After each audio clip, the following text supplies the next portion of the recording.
Now, 60 years ago, C.P. Snow, a British novelist and physicist, published an article titled The Two Cultures, then it became a book. And he was lamenting the gap between the sciences and the humanities. And that started the whole debate that goes on today here at the Lasers. So I wanted to see how that can be reframed, recast in the age of artificial intelligence. First of all, if you are not familiar with today's artificial intelligence, the big success stories you hear about are about deep learning. And in 4 sentences, deep learning is multi-layer neural networks that look like this. There's layers of so-called neurons, which are not our neurons, they're very different. And you give an input, and the neural network recognizes it or does something with it. So that's the idea of deep learning. It's a problem that was solved about 2006, became mature in 2012. It's a combination of large computational, very powerful computers, some new algorithms, and data, lots of data. This is one of the most popular, probably the most famous of the data set of the tagged images, which was originally started by Fei-Fei Li before she went to Stanford. That's a picture of a very young Fei-Fei Li. And this is Geoffrey Hinton at the University of Toronto. He led the team that published the first major success story of deep learning. This is the error rate in recognizing images. And his students developed this AlexNet, which I think it was just 8 layers. Today we have deep neural networks of more than 100 layers.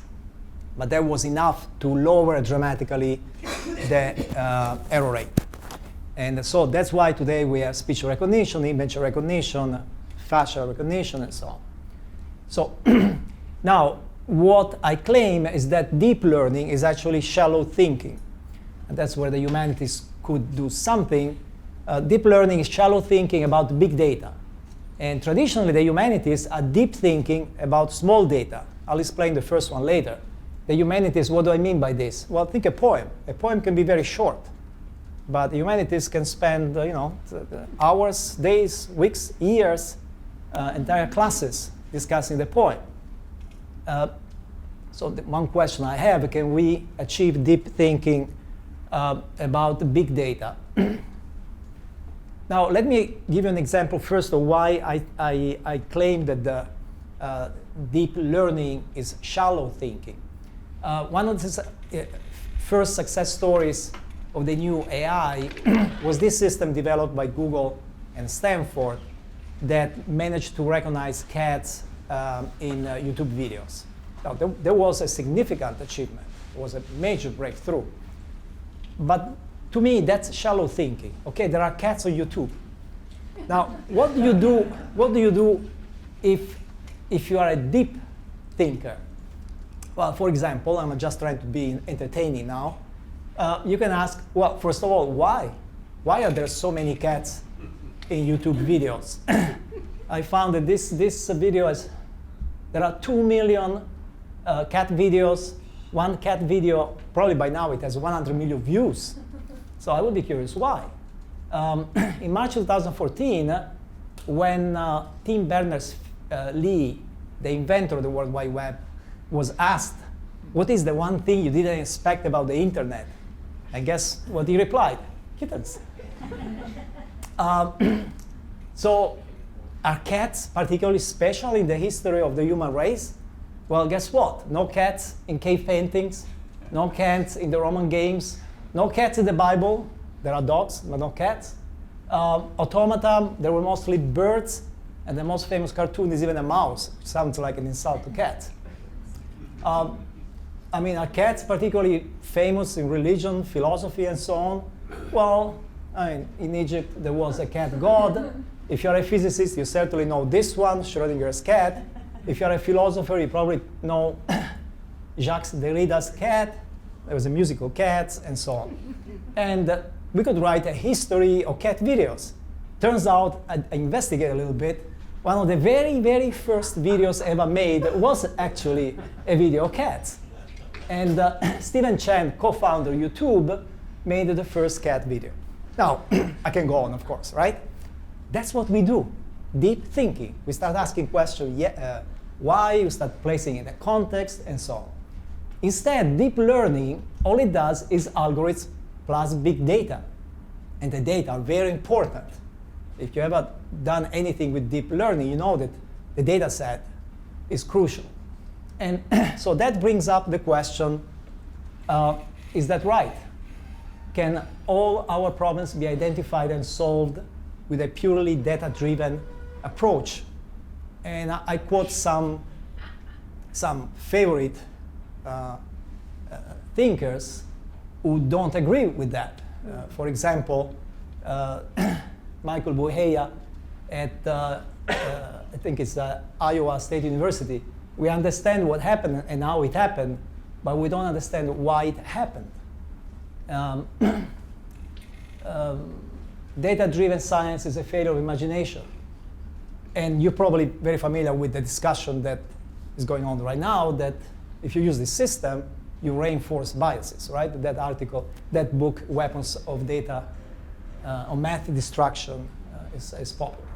So, and medicine actually is a very important topic. I've been talking with the people in the field of medicine and life sciences, and I reached this conclusion. Medicine is a science, but healthcare is not. There's a clear division there. Healthcare is an art. And actually we'll have Danton Charles speaking at the Stanford Laser. He was one of the co-authors of this article where he warned about using deep learning in healthcare. Okay, not trivial. So now, so what could the role of the humanities be in this kind of scenario where we are emphasizing maybe too much the data? And the first thing I want to say is what I don't want the humanities to be, personally. We have had a lot of doomsdayers. Whenever technology does something, it is relatively easy to come up, raise your hand and say, oh, there's a danger there, there's something bad is going to happen.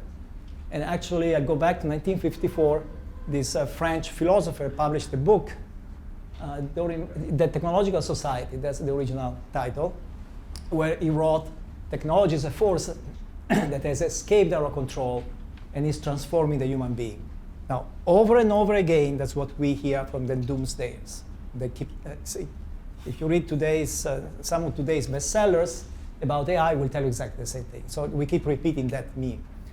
I don't think that's really the role that the humanities should have. Another popular book in '77 created the myth, the meme of technology has run away ahead of our ability to exploit its riches and enhance our daily lives. Out of control. Okay, technology is out of control. And in particular, these days, not these days, over and over again, when there's a new technology, the first question is, oh, it's going to kill so many jobs. So people ask the question, will my job be automated? Will I be replaced by a machine? Well, that's a good question. Because in 1900, 41% of the US workforce was employed in agriculture. By 2000, 1 century later, only 2% was employed in agriculture. What happened? Automation. So that has happened over and over again. I can start from the Middle Ages and so on. And articles like this have been around for a long time. This is 1921, New York Times. New York Times is particularly guilty of publishing this kind of scare articles. You know, man devoured by some machine. I found even Albert Einstein in 1931 blamed machines for the unemployment of the Great Depression. And then Time magazine 1961, you can find so many. This is more recent, The Atlantic. And today, some of the bestsellers on AI are books that predict the destruction of jobs. Jeremy Rifkin's The End of Work predicted worldwide unemployment due to the automation of jobs. That was 1995, okay? 24 years ago. So the question people should ask, why are there still so many jobs? That's the question. And I was happy a few years ago when I saw an article that was titled, "Why Are There Still So Many Jobs?" written by an MIT economist. So what I'm saying is that there is a problem there. I'm not saying, I'm trivializing something that actually has social implications. So, but just being doomsdayers is not the right approach, in my opinion. It's too easy in a sense. And it's not really correct, because unemployment actually is very low in Germany, which has the highest density of robots in Europe, in the United States, which is the highest density of robots in the Americas, and in Japan, which has the highest density of robots in Asia. So, now, but we do have we do live in a new world of machines. And that, to me, has to have a more sophisticated, needs a more sophisticated discussion. So before I show you the next slides, reality check. When we talk about AI, most of what we talk about is either fiction or trivial.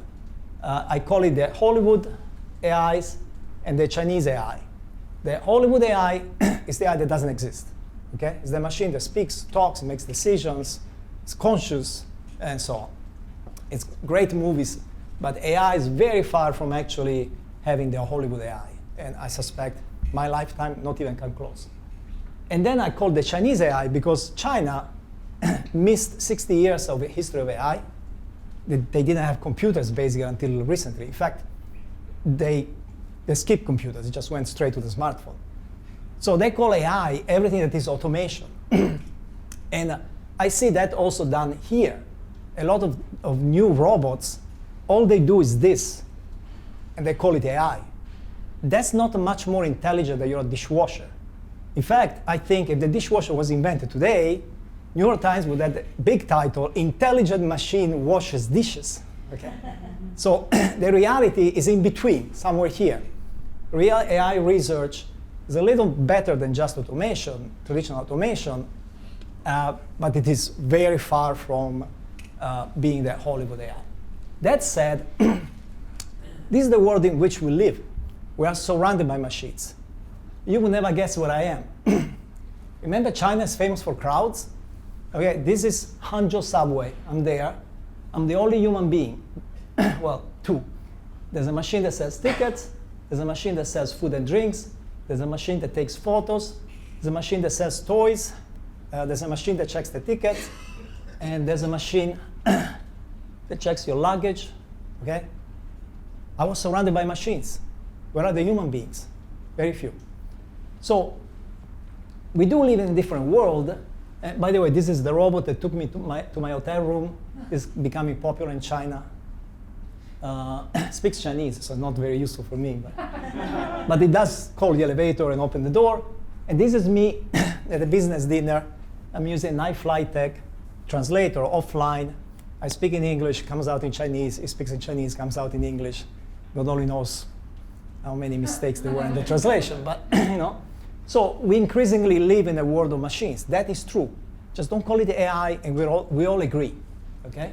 And these machines, some of them do jobs that have never been done before. Some of them do replace a human being. I mean, there's no human translator at that business dinner, right? Okay. So there is an issue there. We have machines in a society. How do we approach that issue? What should the humanities do? So I think this was done before, and I don't have an answer, but I can see precedents. This happened before in history, because technology has been progressing from the caves to today. So for example, the Macy conferences, I know many of you have heard of them, fascinating. This was people in the age of cybernetics. These were people from very different disciplines getting together and having very, interdisciplinary discussions. That's what we like, interdisciplinary discussions. So I think one thing that I would suggest for the humanities of the future, be very interdisciplinary. And so what happens if you do interdisciplinary thinking? This is something I show to students. It's fun. It's a lot of fun. Think, for example, 1936.